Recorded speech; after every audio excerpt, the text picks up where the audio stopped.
Morning, everybody. Happy Tuesday, and welcome to the Leasing Highway podcast, a podcast centered on the heartbeat of the apartment industry. And just our goal is to share the voices of our industry with you. We're presented by the Apartment Association, and I'm one of your co-hosts, Karen Gladney. And I'm Ian Andrews, and today we are joined by Jared Miller, who's COO of RedPeak, and we're super excited to have you, Jared, and hear a little about your perspective on the industry, and I'll toss it to you to just give a quick intro about yourself. Sure. Thanks, Ian. Thanks, Karen. Thanks for having me today. I'm super fortunate to be in this business. I started off in multifamily in college, thinking that elusive free rent was a real thing. And here we are more years later than I'm actually going to say. But I've been super fortunate to work with some great people, great companies in this fantastic industry for so long. And, I'm at RedPeak now. I've been here for 3 years. I'm what we call a RedPeak repeater. I worked at RedPeak early in my career. And like many people, I came back. I tried to replicate this culture for years. And while I worked with wonderful people, it wasn't nearly the same. So when I had the opportunity to come back to RedPeak as the COO, I immediately jumped on that. Yeah, that's a special quality to have for a company, right? That culture, and to be able to repeat it anywhere is hard. And you hear about the boomerang team members, but there's a lot of emotion that goes into that too. I'm sure for you, Jared, over the years, through your professional journey, as you've switched companies, started your own. Talk a little bit about those emotions you experienced as you left or transitioned. Sure. It's never easy to leave an organization. I think you always leave a part of yourself there. And that was definitely the case when I left here. I joined RedPeak, I guess it was almost 9 years into my career, the first time. And, I'll talk about leaving here because it was something really special. It was not something I intended to do. I needed to move back to the East Coast, and it was one of the hardest things I've ever done, to leave the company that I felt so attached to and the people I felt so attached to. But I was, lucky to find an opportunity on the East Coast, and I started off there as a director of marketing. And by the time I left, I was the senior vice president of the company, overseeing training and marketing and business development, pieces of operations, different things, and asset management, which was new for the firm. And it was time to go. It was time for me to grow. And the story there was I left to start my own company. I left with one of my coworkers. We had orchestrated it perfectly, so we thought. He was telling his boss, as I was sitting down with the CEO and telling him I was leaving. We were in 2 different states at the time. And we left to kind of go do our own thing. We joined an existing platform to bring the development side. So we spent a couple of years doing that. And that's a whole story. That could be a podcast on its own. I bet. So we left to join a small company and bring the development piece of that in-house. And long story short, and it is very long, 2 years into that company, we ended up shutting down the management company. There were some challenges that we walked into that you couldn't turn around. But what was interesting was in that 2-year period, we built a phenomenal team that are still fairly connected today, a great culture. We were performing well. There were just some unforeseen circumstances. So that was probably the hardest time for me as far as leaving a company because, I was the president of multifamily operations, and I had to go in and tell our team that, okay, over the next 60 days, we're going to be unwinding operations. Oh.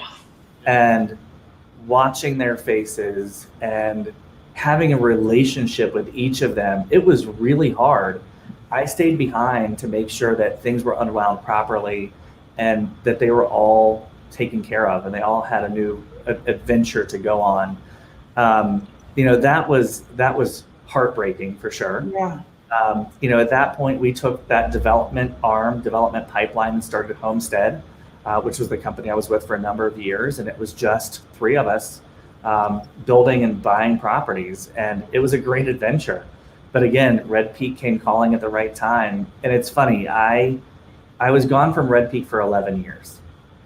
During those 11 years, I would come back to Denver just to see people, hang out with people. I would come here for work, to meet with, a management company we were working with, or, a supplier, whomever. And I'd find myself back in the RedPeak office after that meeting, just to have lunch with people. And I'd end up sitting around the office and working the rest of the day. So if that wasn't a sign, what was? Right. I love just all the perspective that you have on this industry, and the the successes and the other side of just understanding to going through those tough times really gives you just such good perspective, and really helps us grow so much. And one thing I've been excited to ask you is really through all your different viewpoints on the industry. You've seen so many different systems, and one thing that we're always kind of talking about and battling here is that change management, and really wanting to get from what are those tips and tricks of whether it's implementing new systems or change at an even higher level, and what are those tips and tricks to get through that? Let's just be honest first. This industry is not good at change management. We're not. There are very few companies out there that have a formalized process or that have mastered it. And the timing of this question is really interesting, because I consider myself a change agent, but I'm also, my workflow in my brain does not necessarily follow that structured process. And I take a little different approach with each thing. And what that's leading to is how you balance yourself out in your organization. If you know you're good at change, but you're not necessarily good at dotting all the I's and crossing the T's during the process, you have to have that person that balances you out. And we've really focused on that here at RedPeak over the last year and a half. We brought back another RedPeak repeater, our director of marketing, Faith Aids, and promoted her director of marketing and innovation. She's now running our change management process. We rolled it out to our executive leadership team this week, a very formal process that is in writing, that has steps along the way to make sure that we don't get to that 80% mark and think we're done.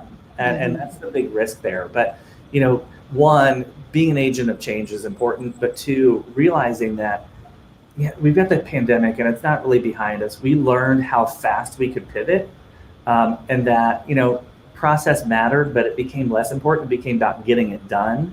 We proved to ourselves that the industry can do that. But now kind of taking that back and saying, okay, we accomplished it. We ran through this last 18 months at breakneck speed and proved that we can make change and we can move forward. I think the pandemic is going to dramatically change our process and change our industry as a whole. We've been very slow to adopt technology. We've now kind of changed that. We know how critical it is. I mean, look at just the self-guided tour aspect of our business. It was nearly non-existent before March of 2020. Now most companies are doing it to some extent. That's major change. But it's working through that discomfort and not saying throwing your hands up in the air once you get to that 60% mark. It's really about the follow through.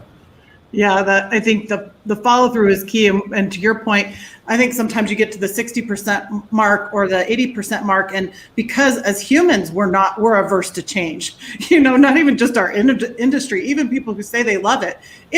It's hard to build new habits or go through something, and you might feel like at the 60% mark, tossing your hands up and not following through. But if you can just follow through, I think that goes a long way. And you're so right. We're going to continue to need to embrace it. So those tips are helpful.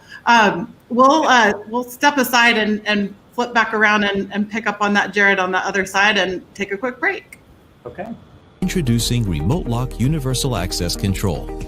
Remote Lock lets you manage any lock, from smart locks to hardwired access control systems, securing every door from the main entrance to the rooftop patio.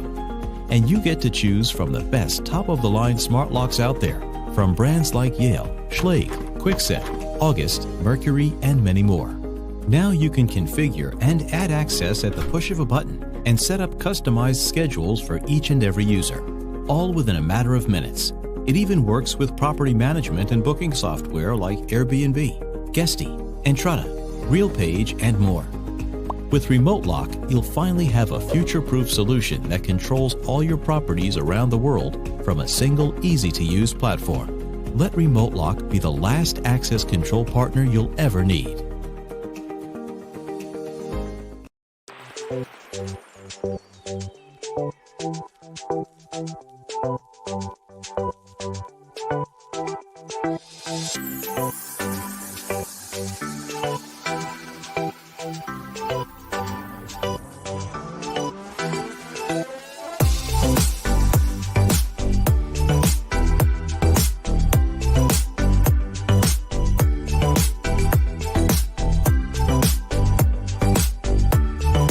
Welcome to your beautiful new apartment home here at Gables Point 14. As you can see, we're featuring this beautiful one-bedroom den.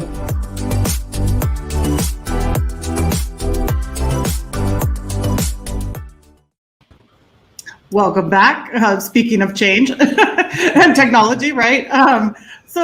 Jared, when you think about this industry, and you said how lucky you are to be in it, I think we all feel that way. And we all have different reasons why we love it. What do you love most about the industry? There's so much I love most about this business, but, I would say the bottom line is the people. I think back to early in my career, some of the people I met at different conferences and how close I am to those people still to this day, how they've become, some of our closest friends and some of our family by choice. It's about the people. And it's also about the opportunities this business presents. And one of my passions is, figuring out how we get out there as an industry and sell all we have to offer to new talent. We've got to become more diverse in thought and in background. I just think all of that's important, but it's one of those businesses I think people don't think about.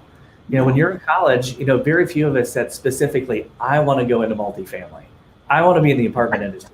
Most of us, it kind of happened by accident, and thankfully it did. But how do we better expand our visibility and our presence? Yeah, absolutely. I think there's so many opportunities I think in this industry, and from your perspective, I'm sure that you've seen a ton. Are there any other big opportunities that you see as crucial for this industry? There are a few. There are a few. A lot of them are technology based.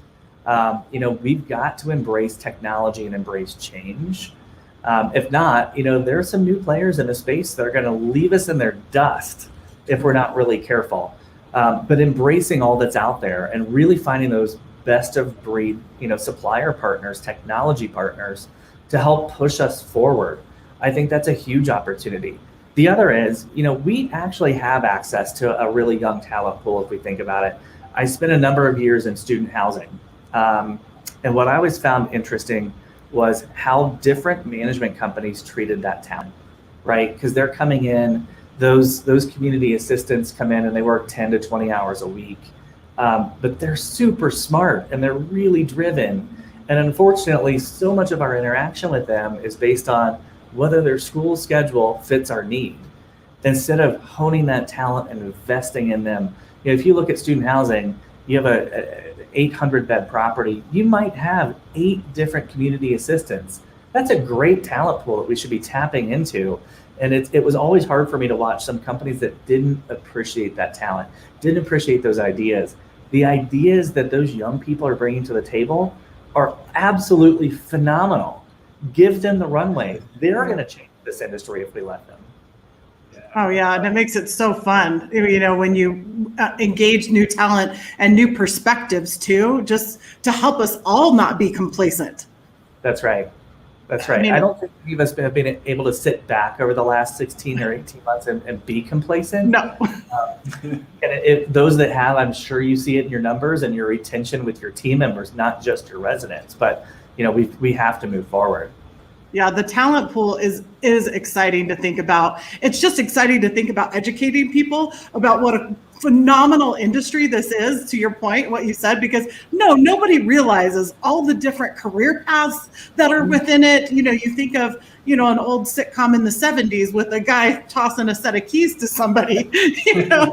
Don't think of this professional industry that we have. Well, to flip it a little bit, Jared, because, on here, we ask a lot of these professional questions, but we also want to hear, the heart behind the headshot, so to speak. So who's the Jared at work versus the Jared at home?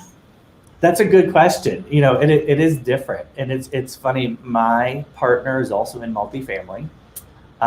So, by the end of the day, sometimes we're kind of exhausted. And while we make decisions all day long, the hardest thing we can decide is what's for dinner, right? That's where the arguments could come in because neither of us wants to make a decision.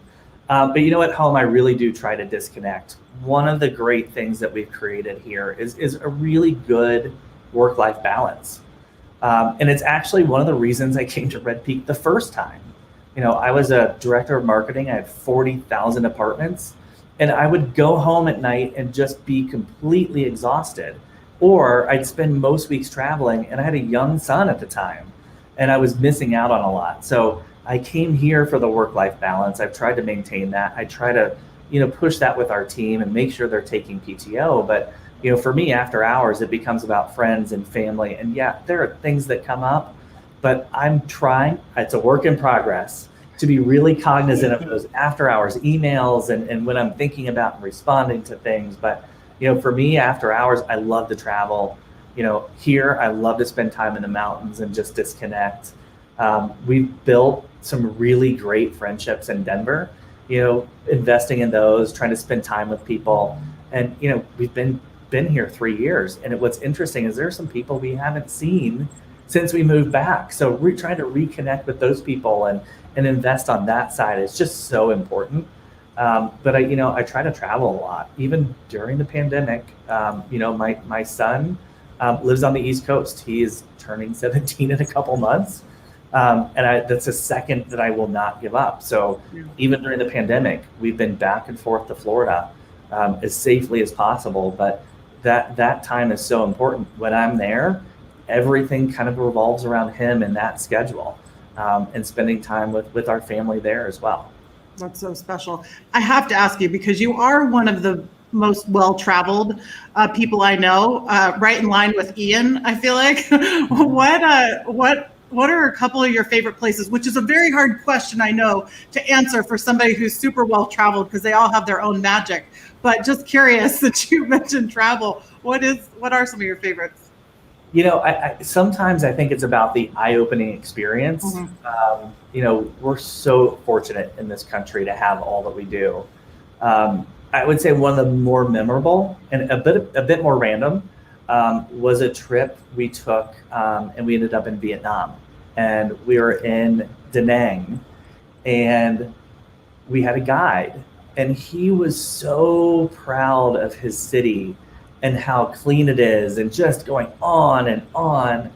And what that gave me was perspective, right? Because by American standards, it wasn't clean. It was a very different experience. But those eye-opening experiences that can help you relate to people and understand, I think, are important. We've gone to the Baltics a couple times, and we've been to Russia twice, and in two different kind of economic climates and political climates, and seeing the impact of that. So our vacations tend not to be super relaxing. It's not uncommon to check our iPhones and realize we've walked 15 miles in a day. But, we try to plow through a lot, but, I love Spain. It's one of my favorite countries. Anytime I can go to Barcelona, I'm in. But I'm also fortunate in that because my son still lives on the East Coast, we do go back to Florida, and we spend usually a week a month there. And I'm working, my normal 40 to 50 plus hours a week. But, taking advantage of that, and kind of, since we don't really live there, it kind of helps maximize the time that we are there, right? Yeah. And enjoy what we can. But yeah, I'll travel as much as I can. That's so cool. Yeah, no, that's awesome. Sounds like you've been to some amazing places. And yeah, like Karen said, I definitely share that passion and think you just get so much culture and perspective from going around the world. I think I learned more in my 1 year abroad than I did the other 3 years of college combined. I'm sure. But, shifting gears here a little bit, I wanted to ask you, you're, across the industry, you're known as such an influencer and thought leader, and really just curious on what you attribute that to. It's such an odd thing for me, honestly, and an odd thing to hear. I know we talked a little bit about, the companies I've been with and making that difficult change, but, I started off as a 19-year-old college student in this business, working part-time at a property in Columbus, Ohio. I, at that point, had already had my real estate license because I decided that was part of what I was going to do. Nobody buys a house from a 19-year-old, just so you know. They will lease an apartment. So, going back to that, and I kind of found my passion. It was almost by accident. But I think part of it is I've been really fortunate to get to know a lot of diverse people in this business, diverse backgrounds, some people that own, a supplier organization or that started, a development company. I think that's a lot of it, but part of it is for me, I'm not scared of change. That's a big piece. I've moved my family across the country a couple times now. That's part of it, but just being open and listening to people. And I think part of that is back to that talent pool, trying to find those people and making that a focus of mine, I think has done that. But I've also been fortunate. I go back to one of the first conferences I attended, and it was brainstorming in, I think it was 1999. And I met a bunch of people that are still friends to this day. Well, I went to that conference for 12 or 13 years in a row. And I think it was year 2. It was when it had moved to Atlanta and was on the West Coast. I think it was still in Reno. But Lisa Trozine comes up to me and says, "Hey, I know you. I've heard you. You've been in my groups before. You need to facilitate and you need to start speaking." For me, somebody investing just those few words was a flashpoint. And then I kind of got the bug. I love speaking in front of people. It's very strange. It's not something I would have ever seen as a comfort level, but I thoroughly enjoy it. I love connecting with people. And I think that's a big part of it. And I've just never shied away from it. But I also think, here at RedPeak, we have an interesting process. Every quarter, we do Amplify surveys. So it's team member sentiment.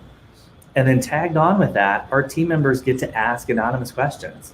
And let me just say, over the last 16 months, those questions have not been comfortable, right? Mm-hmm. Going through a pandemic and really figuring out how to navigate this, but putting myself in some uncomfortable situations, I think has helped, all of that. So don't run from the discomfort. Yeah, for sure. I think that's so true. And what you said about being a good listener, Jared, and just to the words that Lisa said to you, how much that fueled you. And you definitely are a voice that people listen to. And I think everybody appreciates that you don't run from the uncomfortable, because that's hard. That's hard to do. So we appreciate you. It's how we fix problems too, and fix opportunities. If we don't know that somebody's feeling a certain way, you can't fix it. No. So I'm a fixer. I love everybody to feel good. You're a change agent and a fixer. It's also a fault, let's be honest. I want everybody to feel good.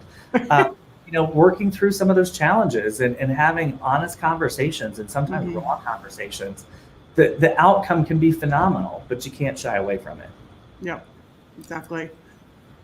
Let's take another quick break, and then we'll be right back. All right.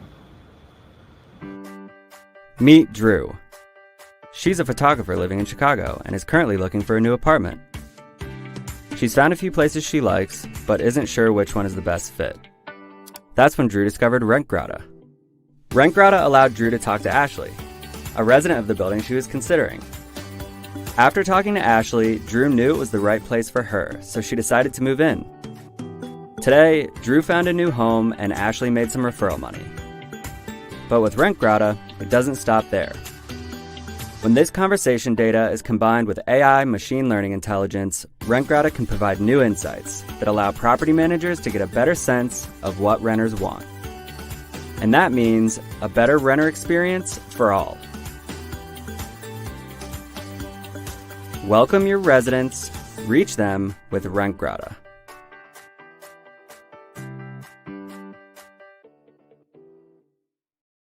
All right, welcome back. It's funny, Jared. I know that we've said this before on one, but 30 minutes really does feel like a very short period of time. And every one of these questions that we've talked about, I felt like could have been or could be an entire podcast. And I find myself up against it going, wait, there's 1,000 more questions for you. And one of them is, what are you most proud of that you've implemented?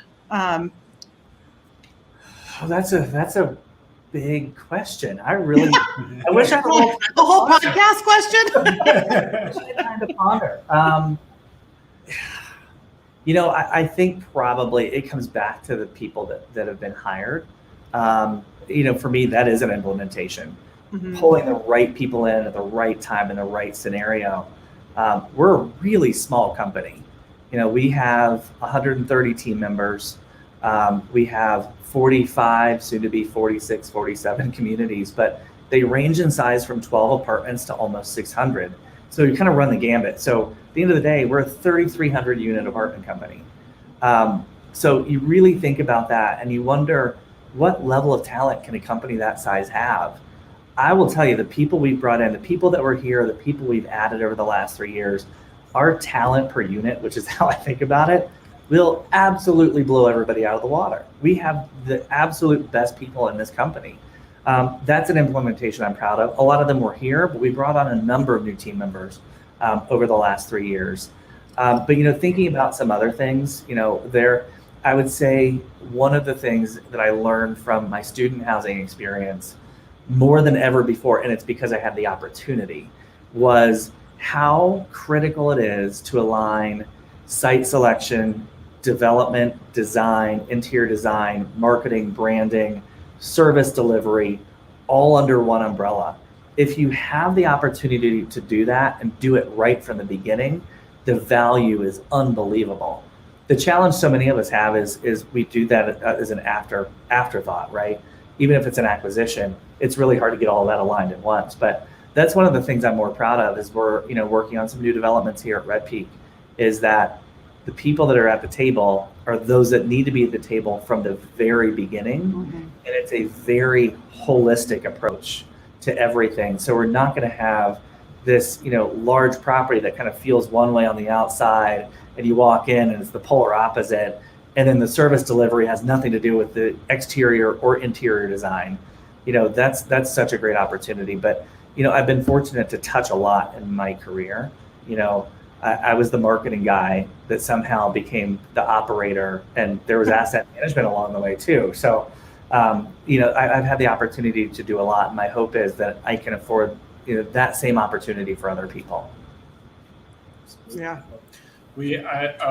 I know we're running low on time here and want to get to our last walk-off home run question, as I call it, which is... I can't believe it's time. I know, right? What advice would you give someone just starting out in the industry? Take chances. I would say that is paramount. I look back and I still scratch my head a little bit, thinking about where I started and how fortunate I've been and where I am today. But a lot of that is not just doing what was in my job role, asking for more opportunities, or in some cases, just taking it, and saying, okay, I have a proposal. Here's what I want to do. Here's where I think we should go. But taking those chances, don't just say, okay, this is my job role. This is the job description. Let me check the boxes and think I'm going to get to that next step. Take chances, learn. And it's not up to your company to teach you a lot of this stuff. It is up to the person. Your companies can provide opportunities, but everyone learns differently. Everyone has different experiences.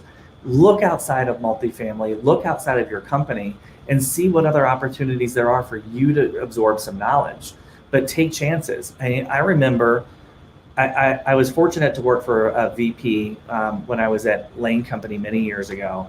She hired me. It was an arduous hiring process. And then I started, and I was thrown to the wolves. And I couldn't understand why. But what I realized, she knew that's how I was going to learn. Mm-hmm. At 24, I did my first investment pro forma on a deal that we bought that was probably $20 million. I had no idea what I was doing. I was also very clear about that, but it was figure it out. So I did. And wow. That's the tenacity that people need to grow in this space, is just put yourself out there, go above and beyond.